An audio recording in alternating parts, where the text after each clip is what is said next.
Welcome to the Mindset Connection podcast. Welcome back to our 10th episode. We are your hosts, Jennifer Clearwaters and Cindy O'Connell. Thank you for joining us today. Remember, this show is all about, in every episode, we showcase everyday changemakers who are doing amazing things in the space of mental health and wellness. And today, for our 10th episode, we are welcoming our friend and colleague, Susan Tellone. Cindy is going to talk about her bio, which could take the entire episode plus more. So we're going to do the best we can. So thank you, Susan, and welcome to our show. Thank you. All right. So Susan Tellone.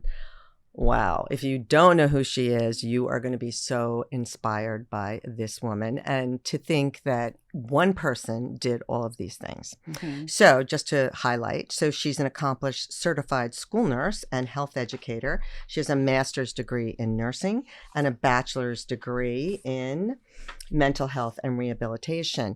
Her career spans over 4 decades. She started at 10. Susan has dedicated herself to the field of psychiatric nursing and with a focus on suicide prevention. And, you know, I can say from personally knowing her for 30 years that every single thing she's done has led to this moment here. So so she started out her career as a psychiatric emergency suicide screener at Monmouth Medical. And then she went on to teach at the University of Medicine and Dentistry on various topics on mental health and screening for the state of New Jersey. Then she joined Manasquan High School. She thought she was going to have an easy time as the school nurse in 2008. But unfortunately, during her tenure, there was a suicide contagion. And it prompted Susan to just she took over. And I know this personally because as a Manasquan resident and as a board member at the time, I saw what Susan did in action.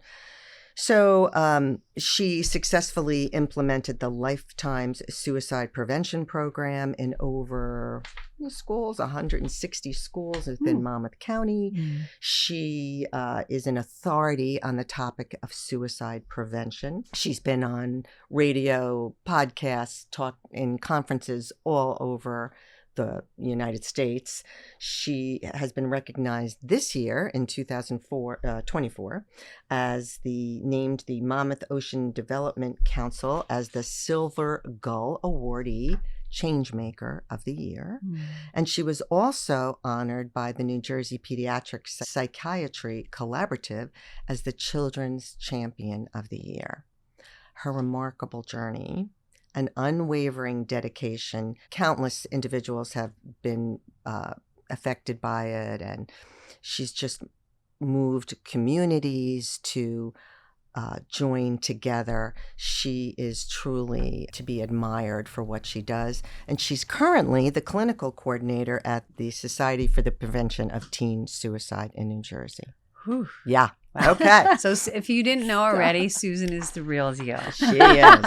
But let's go back because, you know, me being in mental health and when we're talking about, you know, patients who might be in a mental health crisis, you know, we talk about going to PESS or going to be screened. And it's a scary experience on both sides. And we often say, like, who would want to do that job? Like, who would want to be the psychiatric nurse screener in the PESS or the crisis unit of a hospital? Yeah. Why did you decide to do that?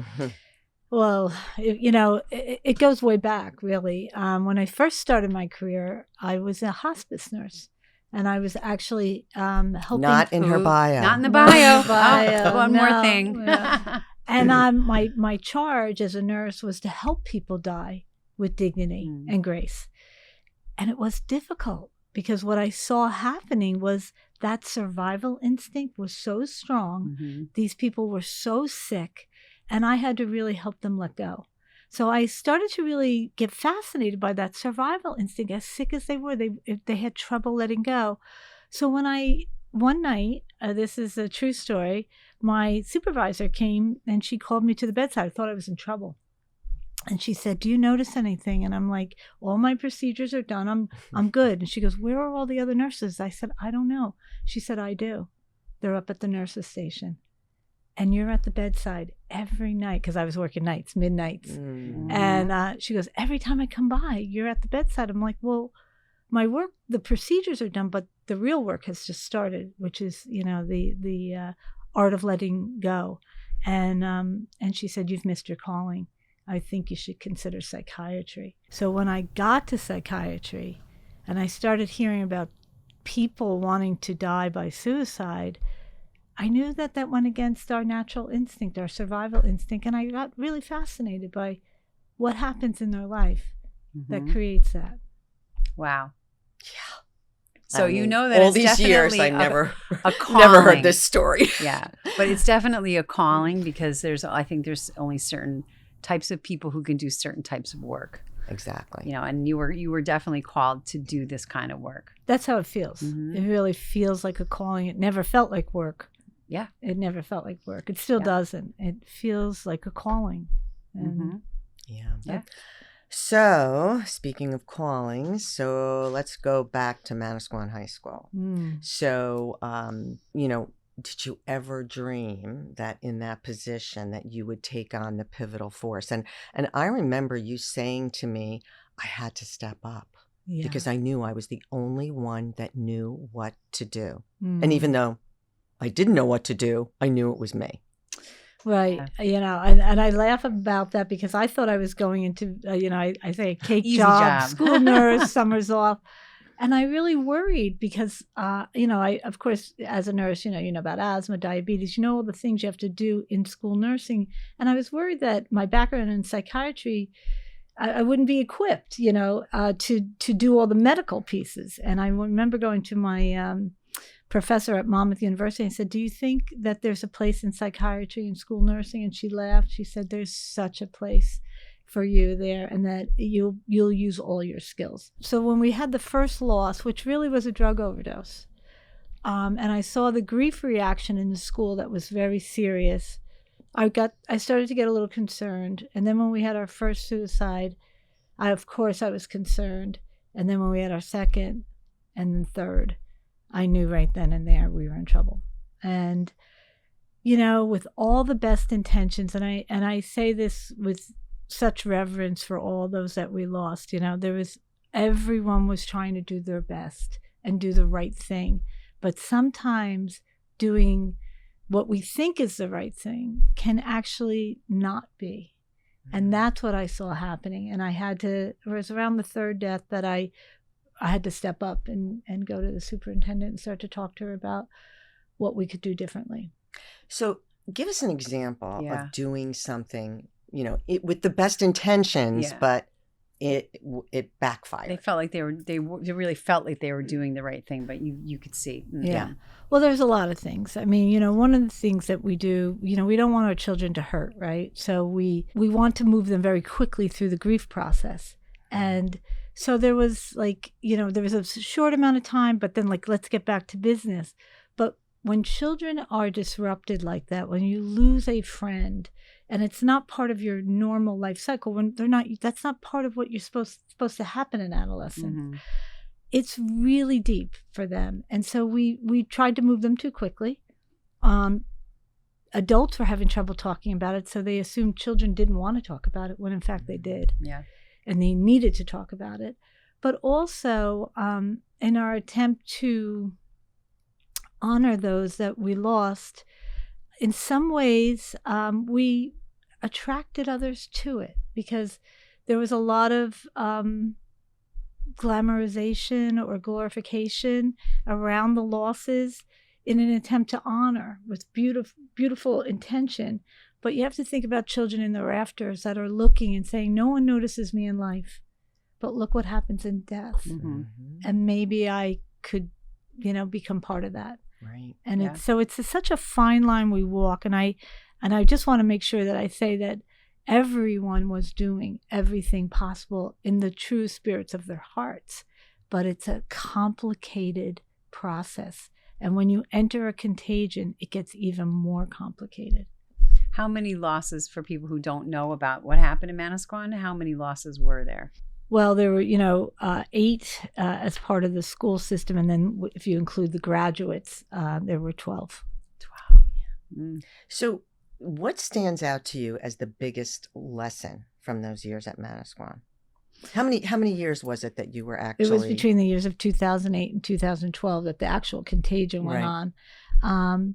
What stands out for me as lessons was that, lots of so many lessons. One of it was to use your students. One of the greatest lessons was, I think we began to climb out of it when we started to recognize that our greatest resource were the kids. Right. They knew who was in trouble. They knew who was hurting. Mm-hmm. They knew who on a Saturday night, maybe after a beer or two or 4 or 5, was saying things that they were concerned about. They knew who was not moving through the grief well. And they had that information. So once we opened up that door to have that safe space so they could have those conversations, they started talking. And we were really able to troubleshoot with these kids, get in front of them and make sure they were okay. And a lot of times the kids that they were worried about were not okay. And so they really opened the door to us intervening more effectively. So how did that happen though? So students, I'm assuming students came to you and were willing to speak about their concerns for their friends. Yeah. How did you get that? Yeah. How did you open that door? Because a lot of times they'll talk about it with amongst themselves, right? But they don't know who's safe to trust a lot of times, right? And especially when you're grieving, they don't really know what to do. Well, it was the Lifelines Curriculum. The Lifelines Curriculum is not just about going into the classroom. It's about changing school culture. It's a paradigm shift that we are all in this together. This is not an admin problem. It's not a teacher problem. It's not a counselor problem. It's not a student problem. It's all of us. And we are a family and we come together. So we also went into the classrooms and say, it is better to lose a friendship than to lose a friend.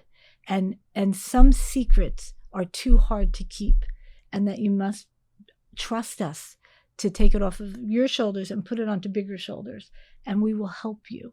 So it's really that trusted adult. You have people here that you can trust. Find who they are. It's not everybody. And who your friend can trust, you may not trust. But find your trusted adult and start to be able to open up to somebody. You're not alone in this. And that was really when things started to change. And one year I think I referred 55 kids out to the emergency room who were suicidal. That's incredible. Incredible. But that Lifelines curriculum, I'm familiar with that because I had it. I had to implement it in one of my districts. It's not easy to do. No. It's not just like we're going to teach a lesson in a classroom. It's the entire district, everybody, all the staff. Like, how did you do that and get everyone to be on board while they were grieving? That's why it took, honestly, it took 3 deaths, before I could really get people to understand, no, this isn't going away. It's not going away. This is not going away. And if we don't do something, it's going to continue. And it did. It takes time. That grief was so deep, and not just in the school, but deep in the community, deep with the parents. Absolutely. The fear that was going on. So we needed to do something. So I spent the summer, not paid, writing for a grant, a federal grant that we got in, Project Serv Grant. And it was able to bring in money so we could bring in other people other mental health people, to creating a crisis team and really starting to educate and train. And really the truth was getting people to not be afraid to talk about the suicide, to talk about what was really happening. People just wanted it to go away. And that was, just make this be the last one, but you can't have it be the last one and not do the work. Yep. Yeah. Always comes back to doing the work. It does. Yeah. It does. Yeah. Mm-hmm. So one of your focus points is workshops on resiliency. Yeah. Yeah. So tell us about being resilient, what it means to you. How do you teach resiliency? Right. Because I'm sure you did that at Manasquan as well. I did. And, so when I think about resiliency, most people know it's like bouncing back from adversity. But we cannot be resilient unless we go through hard times. Hard times teach resiliency. And so one of the things that, there was so much post-traumatic stress and stress in that school, but what about post-traumatic growth? What about taking something that has been so difficult and learning from it, and not only learning from it, but growing from it and becoming better because of it? Not to see yourself as a victim, but to see yourself as part of the solution. And that's what I tried to empower our youth in the school to say, I know that you've lost something so near and dear to you. How do we take that loss and honor that person and all the characteristics that you loved about them and move forward? And so, we're going to rise up and we're going to carry them with us forever, but we're going to live the life that they wanted to live because they were kind, they were compassionate, they were funny, they were great athletes. Go back out and do that and do it because of them. Rise up and grow. So as you're saying this, I'm thinking that some may interpret that as we have to honor them. So we have to plant a tree for them, or we have to, all wear T-shirts on the anniversary of their death, or something along those lines. All well intended. Right? Yeah. So how do you say this is acceptable? This is not acceptable. Not what we're looking for. Or not what we're looking for. Not the message. Because one of the things that we have to understand about those memorials is that, sometimes they can re-traumatize a child. They can be having a really great day and then walk in and see a T-shirt or a sweatshirt and start to feel really sad, or walk by something that is a memory, a memorial, and feel really sad, or not even know that child and get confused and start to ask questions. And so we can end up introducing the trauma over and over again when we don't really want to do that, and especially when there's been multiple traumas. So you're trying to move children away from being reminded of the tragedy and move towards being reminded of the growth of the spirit of that person, but not always letting them have that in their own time and frame, but not always introducing it when they're not ready for it. And I love that you mentioned not staying in that victim mentality. Yeah. Because that is important when you try to move forward. So many people feel like this happened to me. The world is against me. Like life isn't good. Oh, I remember people saying, we have a dark cloud over our community. We have a dark cloud. What's happening? Will it ever get better? And I knew it would get better. Mm-hmm. But that takes collective. Healing is in the collective. It is not. And that's what I would say to the kids that we're talking with. You're not alone in this. Mm-hmm. I'm sad too. Your parents are sad too. Your teachers are sad too. We're together. This is not something that you have to do by yourself. Healing is in the community, in the collective community. Yeah, so important. Exactly. Yep. Exactly. And that is what resiliency is all about. Exactly. Yeah. So you're not going to just do it on your own. And I can remember you telling me a story that a student had on a sweatshirt. I'm not going to say what was on the sweatshirt, whatever. And this is where Susan is different from other people. She went right up to the student and said, when I see you, you tell them what you said to the student, because you remember this. I'm sure it happened to you multiple times. Mm-hmm. Well, they would come to me, the admin would say, someone's upset, or this child has a T-shirt on, so then it's upsetting others. And, of course, they wanted that to change. They wanted, and I said, don't approach them with a disciplinary action or anything like that. Just be human. And so I would go up to them and say, when I see you're wearing that sweatshirt, and I know why you are, and I love that about you, trying to be with your friend in your own way today. But I got to be honest with you. When I see that sweatshirt, it makes me sad today. And it reminds me of a sad time. And I just want to let you know that someone behind you might be feeling that same way. And I know that's not your intention. And they would be like, that's the last thing I want to do. And I say, I know. So, come down to my office and we'll, remove the sweatshirt and come get it at the end of the day. And you wear it at another time and space. But right now, there's so many kids being affected in those ways that I don't think that's what you wanted. That wasn't your intention. And Susan, you always find the right word. I mean, it just comes from your heart. It's, all of this training just comes out in exactly the words that you're speaking today. It's such a kind and compassionate way, and not degrading way or just anything With that's respect. with respect. And that's why, like, for you doing all of this work for so many years on such heavy topics, like, how do you deal with that personally? Well, I truly believe that everyone functions from love. And that if you put love out there and you connect to them in a loving way, they connect back. And so I always see my work as a work of love. I don't see it as a work of heaviness or hardship, because hardship's part of life, right? So if you can connect with someone in a true loving way and you get that back, that fills my cup. I don't feel drained from that. I feel like that boy, he came down, we ended up having a really beautiful conversation, and he left feeling better and I left feeling better, and we left feeling more connected. So it's about connection. It's not about draining me. It's about connecting. And when I feel connected, I know that other people haven't been able to connect to that person. I know they feel better. That helps me do my work. Well, and I think there's also a genuineness about you. Like, you were genuinely trying to help that child. Oh, yeah, 100%. Figure out his feelings, Yeah. And I think kids are really good at seeing Authenticity.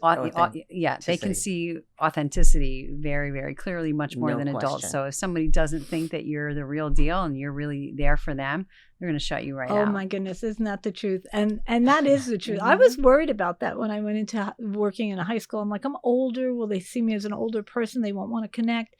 But if you're real and you really care about them, and I did, every single one of them, even when they were mad, and acting out and all the things, if you really show that, they respond to that.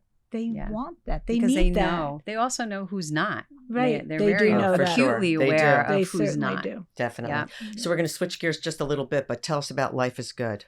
Oh, a life is good. Yes. In what you did in Manasquan. Oh, yeah.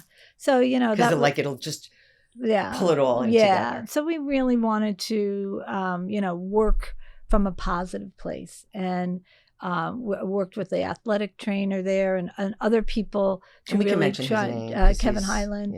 Amazing person. Yeah, and we really tried to just sort of bring the school together in a more positive way, reminding kids of what was right in their world and not what was wrong. Yes. And that needed to be done because it felt so heavy and hard at the time. And that was also our way of coming together as a family. Like, when you think about grief, we can still laugh amongst grief. We can still be happy and sad. Two things can be true at the same time. And that was sort of our message, is that life can be hard, but it can also be good, because it's moments. Yes. It's moments that are good and moments that are sad. So we tried to give more moments of happiness than sad. Well, and there's always still something good. Always. Even on the worst possible day, there's still something good. Yeah, always. So, well, okay. So while we're still on a heavy topic, let's talk about what you do for SPTS. Yeah. What is your role there? What is it? Maybe people never even heard of it, don't know what you've done, and they hear suicide in the job title and go, It's I'm the clinical director for the Society for the Prevention of Teen Suicide, and that is a beautiful nonprofit that was started 20 years ago, actually this year, by two dads who had lost their children quickly within a similar time frame. They were friends, and they looked at each other and said, how did we not know that this was such an issue? And right now it's the second leading cause of death amongst our youth, and that to me is unacceptable. It is. I want you to repeat that because people probably just fluffed over it. Second and third, depending on the age span, cause of death amongst our youth, and that's just unacceptable. Yeah. So they wanted to get into the schools to start educating teachers, and so they were the first to sort of put that legislation through, that teachers had to be trained in suicide prevention. And then from that point on, we really moved towards, we are education and training. So we teach, we develop curriculum, we develop resources, and are constantly educating, letting people know what to look for, how to have these conversations, how to talk with kids, and when you do recognize warning signs, what to do about it. So we've grown so much and expanded so much, and we're now in schools with Lead You, which is really part of us, an amazing group of artists really that go in and give positive messagings through games and fun, right?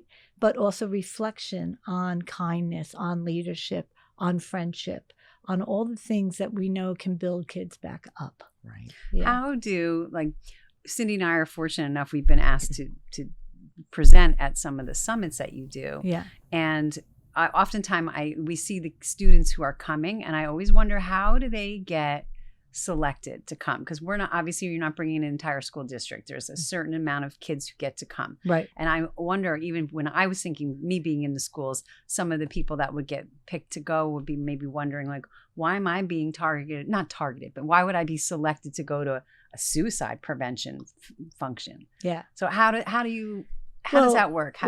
What's the criteria to get to be invited? Because they're amazing. The kids that come have a great time. Right. But I'm sure they wonder how I got selected for this. Sometimes it's certainly not like the most popular or most academic or any of that, or even the most at risk.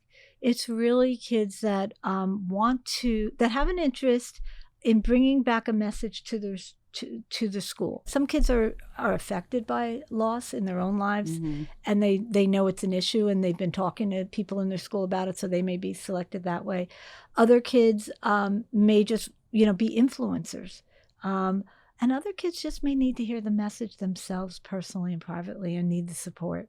So there is no rhyme or reason. We let the counselors, and actually we're now expanding it. We used to say 8 to 10 kids, now we're saying 10 to 20, because we want as many kids there as need to be, really. Yeah. And let's hope that when they go back to the school that they're doing something to, like, spread the word. We also have Be Swell clubs in the schools that, teach wellness. And it's the 8 components on the wellness wheel. And we're really trying to get kids to think about prevention. And I just want to say this, like, suicide's at the end of, suicide is a crisis, right? But there's so many avenues before that. And we want children to start to think about, and youth, young adults, just start to think about, how do I prevent that crisis? Or when I'm getting there, what do I do to get back up on the continuum of health? Right. And that's what we're really looking at. Yeah. So if you're invited to go to one of these summits, please go. You're going to have a great time. Yeah. So what do you think is next for you? There's always a next for anybody that has a bio like yours. So well, I'm actually retiring. I'm retiring January 31st. And then I'll be going into my own consulting business, but also with you two lovely, amazing women, we're going to be starting Women of Wellness, which is a consulting group that's going to be really looking at ways of not just looking at youth, but adults and corporations, schools. How do we bring wellness back in so that we don't hit that end of the road? We're looking at really upstream work. And so I'm super excited. As we are too. That's for sure. We've been waiting for you. I'm ready. So it's going to be, I think it's going to be really fun to be able to, people want resources. They want tools. Yes. They need tools. It's a tough time. Life isn't easy these days. Mm-hmm. So to be able to give people more tools to feel good, and not just for themselves, but for their families, their corporations, their, agencies, wherever they are, I think it's just going to be empowering. Yeah. Enjoy life more. Yeah, for sure. It's funny because when in the times that I've worked with Susan, and Susan does so much volunteer work. I mean, if there's a death, Susan's the person that they call. It doesn't matter what time of the day. It's just, she's still like a crisis answering service. But also, when I was teaching at Monmouth, she would come and talk to the new counselors. I remember you have her and and just explain to them so that they knew the next steps. Yeah. And she felt it was her duty because she had this knowledge to share it. And that's one of the many things that I love about Susan. But, all right. So some questions that we like to ask. So how do you view failure? How do I view failure? Opportunity. I see it as an opportunity for growth. I mean, I have failed many, many times, but I have never failed to see the lesson in the failure. That's good. That's good to be able to acknowledge that. Yeah, there's always a lesson in failure. And I tell that to people I mentor in work, and don't be afraid of it, because every time you fail, you grow, you learn. So that you may do it again. You may have to fail a few times before you get it right. And do we ever all get it perfectly right?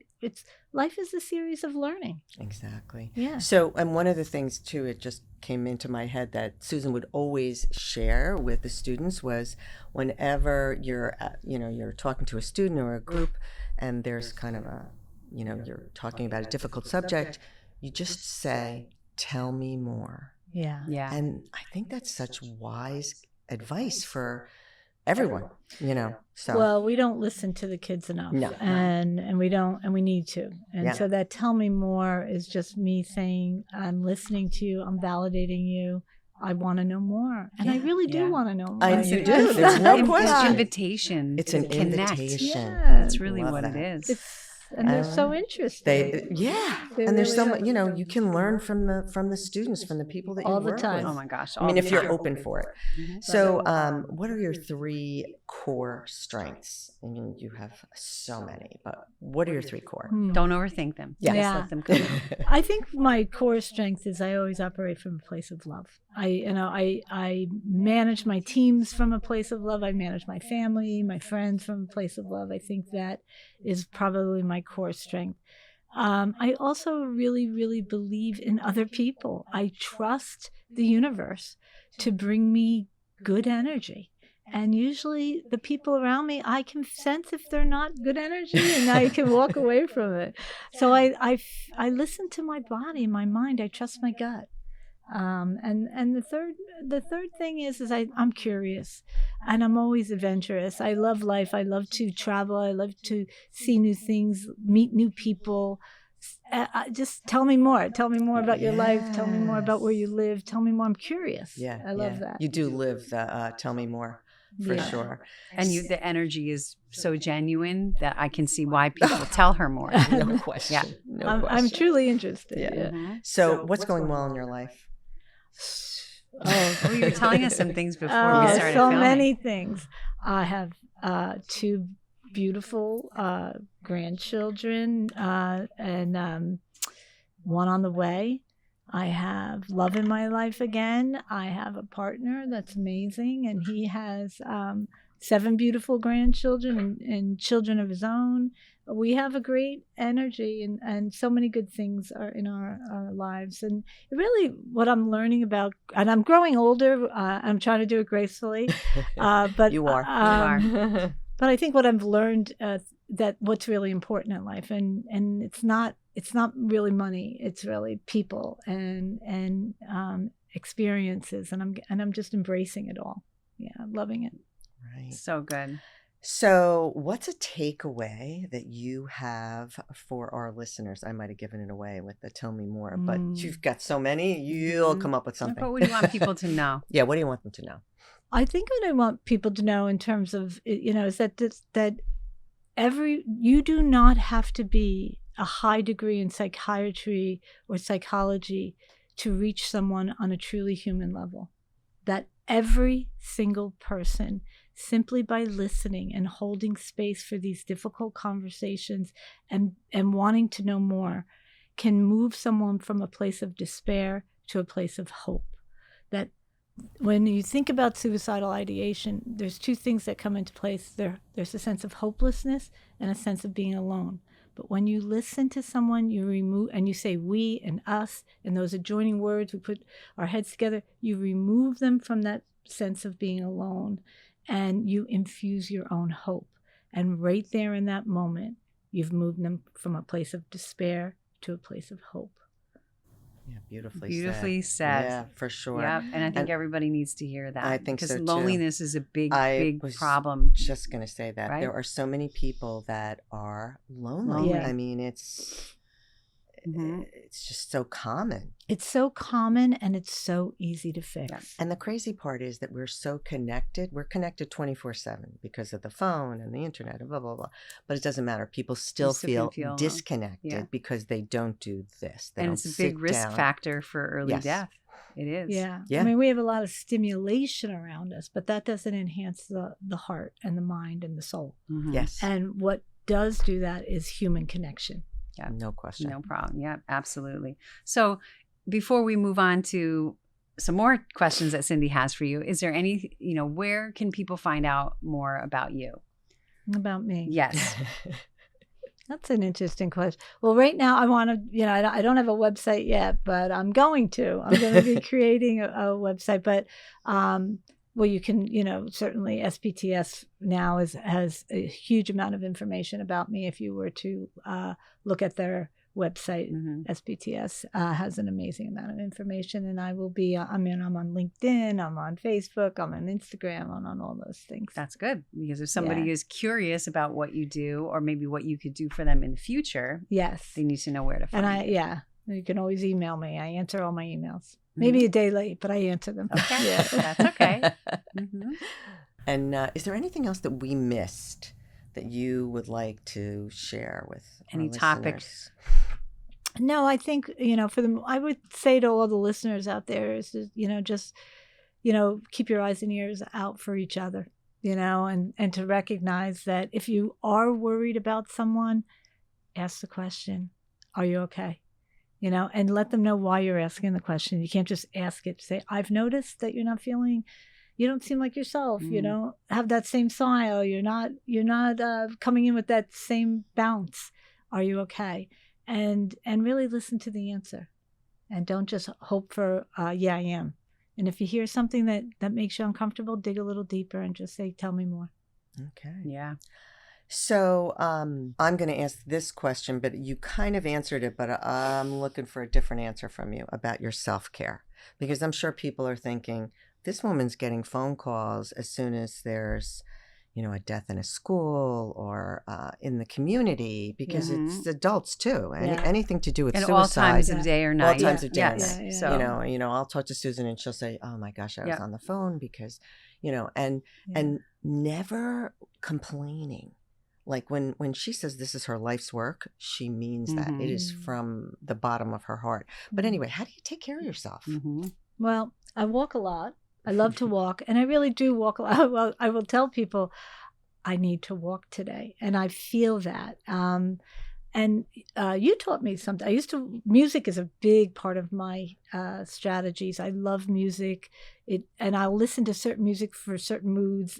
But you taught me one thing that I never forgot: to turn off the music sometimes and just listen to the leaves, just listen to the wind, listen to the sound of the ocean. And the ocean brings me enormous peace. I lived in Colorado for 10 years, beautiful Colorado. I needed my ocean. I missed the sounds, the water. That connection to that nature. Connection. It's who I am. It's really where something. We're raised, right? So walking and music, and just getting outside in nature really is it helps me, whether it's sitting in my own backyard or hiking a mountain or the beach. Connecting to the outside world helps me maintain my inner world. Beautifully said. It's really again. good. And something else that she forgets that she does, but she does a check. I was just going to say in that. the AM and in the PM, That's right. especially if she's had, like a tragedy occur. Yeah. So I check in with my body. I check in to see where I'm holding my tension, how my breathing is. Sometimes I notice this when someone has given me an enormous amount of sadness. I feel it in my body. I can feel it, and so I have to walk it out, breathe it out. And I look where I'm carrying it. A lot of times it feels here. Sometimes it's in my neck. So I'll stretch and I'll move, and I check in the morning and I check in at night. And if I say, what do I need? And I try to tend to it, whether it's a massage, yoga, stretch, anything, Pilates I've been doing lately, just really trying to make sure that I'm not carrying it. And I also look at sleep sometimes the heaviness of my work will disrupt my sleep. Yeah. And when I sense. see that happening, then I know I have to walk more. So if I'm not, sleep is a real way of regenerating. Mhm. And if I don't get that, I worry about my immune system. I am a nurse, and I know that stress affects your immune system. Yeah. So if I get a head cold or something like that, I'm like, okay, what am I doing, or what do I need to do more of? This is like the epitome of mind-body connection. Exactly. Right? What we're really talking Exactly. about. That's why I wanted to bring it up. Yep. All right. So these are our Mhm. questions that we ask everybody that comes on here. Is there something in your life that you want to change? I don't think so. I don't think so. I have everything in abundance. Everything I have everything I need, and more so. I walk in right. abundance. I see that. I want to change things in the world. Don't get me started on that. Okay. But for Okay. me, I'm okay. All right. Okay. And then, of course, the next question would be, what's holding you back, and what's one thing that you can do to move? And so even when we talk about changing the world. Changing the world? What's you one know, thing you can do? one thing you can Yeah. do? Yeah. You're doing it. Well, yeah. Well, thank you. Thank you. Well, Yeah. I probably, if I could change one thing for myself, I think I would give myself more. I would work out more. I would do more of the things that feed my heart, mind, and soul. I would give more of that. Yeah. And I it looks should like do you're going to more. have the opportunity to Yeah, do more that. time. Time is a Yes. thing. Yeah. Yeah. Mhm. Yeah. All right. Mhm. So it's all good. What do you think? What's, when we're talking about what's one thing you can do, is there anything that comes to mind in your changes for the world? Like, what's something that you feel like, okay, Yeah. maybe once I step out and I'm retired and I have more time, this is what I'm going to work on? I want to work on tolerance. Tolerance for other people, not to assume things that you don't know. When you see someone with road rage or they're being rude in the store, don't assume bad things about them. Assume that you don't know about them, that you don't know what brought that road rage. You don't know why they're being rude. Assume that there might be something going on in their life that isn't good. Yeah. Instead of that they're not good, but that what must be going on with them? What happened? What Right. happened today to them, or what's happening to them that's making them feel this way? Mhm. To try to have more compassion for everyone. If you see a child misbehaving, don't blame the parent. Wonder if the child is okay. Wonder what happened to the child. Wonder how you can help. And I think when we have more tolerance, again, people feel that, and they'll tell you what's going wrong Mhm. instead of walking away from you. Yeah. I love that. Yeah. Okay. Well, this was a great episode. Thank you for tuning in knew to it would be. episode 10. We knew it was going to be a good one. And thank you for letting Cindy and I be part of your wellness journey. So we will be back again we have a whole list of guests lined up for 2025. So we'll be very excited to share them with you. So if you are interested in learning more about Cindy or about me, you can visit us on our websites. Mine is www.mindsetnj.com. Cindy's is www.mindfulnessconnection.com. And Susan told you she would be making one. So that would be good Well, for her. I do have an email, Susan Tellone, LLC5.com. Okay. So that's good too. Yeah. Cindy and I are on social media. I'm at Mindset Jen. Cindy is at Mindfulness Connection. And we are also on TikTok at Mindset Connection Pod. And the podcast is available on Spotify and Apple. And we also have a YouTube channel. And our book, The Elevation Principles, is available on Amazon. There is an audiobook version coming. Should be out sometime this year. Amazing. Yeah. Mm-hmm. A big shout out to Dylan. Who Yes, has Dylan, been our engineer. Engineering tech for Yeah. almost all of our episodes. Yes, and he's done a great our job. podcast is produced and recorded and edited here at Black Swallowtail Studios in Eatontown. They do a fabulous job, and we're very grateful for them.